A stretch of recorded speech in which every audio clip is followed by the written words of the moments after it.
For the past 5 years, I've been investigating this question of where good ideas come from.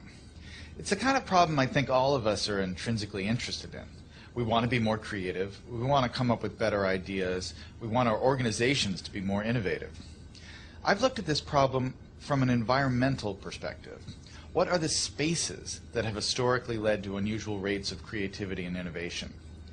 And what I found in all of these systems, there are these recurring patterns that you see again and again that are crucial to creating environments that are unusually innovative.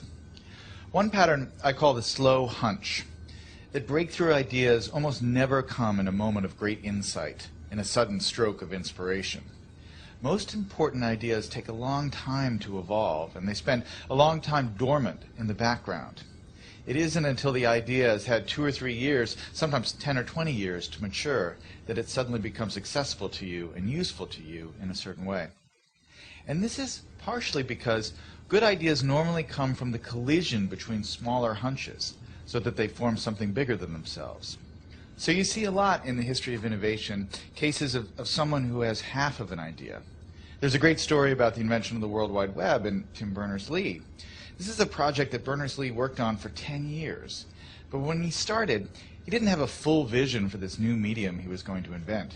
He started working on one project as a side project to help him organize his own data.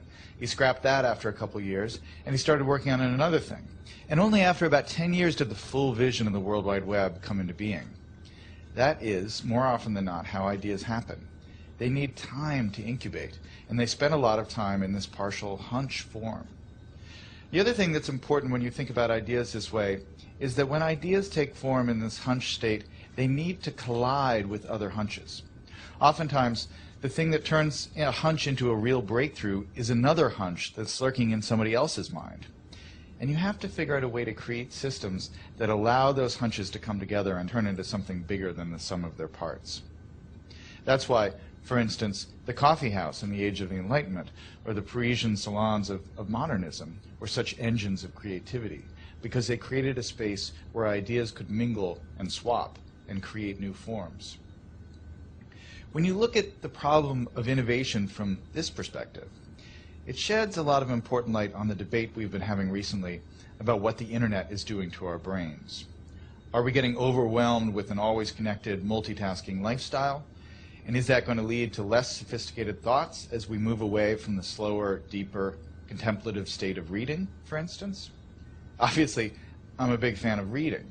But I think it's important to remember that the great driver of scientific innovation and technological innovation has been the historic increase in connectivity, in our ability to reach out and exchange ideas with other people, and to borrow other people's hunches and combine them with our hunches and turn them into something new.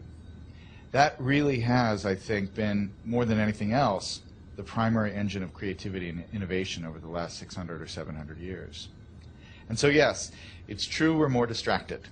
But what has happened that is really miraculous and marvelous over the last 15 years is that we have so many new ways to connect and so many new ways to reach out and find other people who have that missing piece that will complete the idea we're working on, or to stumble serendipitously across some amazing new piece of information that we can use to build and improve our own ideas. That's the real lesson of where good ideas come from, that chance favors the connected mind.